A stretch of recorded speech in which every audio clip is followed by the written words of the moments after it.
मुख्यमंत्री महोदय आपल्यावर बीड जिल्ह्याने प्रेम केलेलं आहे. बीड जिल्ह्यांचा आता हा गड आपण दत्तक घेऊन टाका, वामन भाऊंचा गड.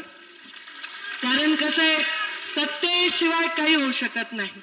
आम्ही प्रेम करू शकतो, आम्ही गडाच्या वाऱ्या करू शकतो, आम्ही गडाची भक्ती करू शकतो. या लोकांनी सांगितलं तर धुनानी माखलेल्या, रापलेल्या, धुळीनी वाकलेल्या या कातड्याचं जोडं करून त्यांच्या पायात सुद्धा घालू शकतो. पण सत्तेशिवाय विकास होऊ शकत नाही.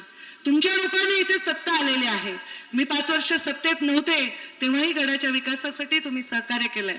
पालकमंत्री असताना मी जे केलं त्याही पेक्षा जास्त तुमच्या काळात व्हावं.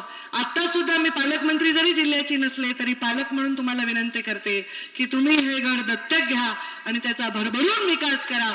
आणि या गडाचा विकास करा म्हणजे काय, तर इथे येणाऱ्या भाविकांचा विकास करा, इथे येणाऱ्या भाविकांची सोय करा, त्यांच्या जीवनामधले कष्ट कमी करण्यासाठी आपल्या सत्तेचा उपयोग करा. वामन भाऊंचे आशीर्वाद तुम्हाला लाभतील, भगवान बाबांचे लाभतील, मुंडे साहेबांचे तर आहेच.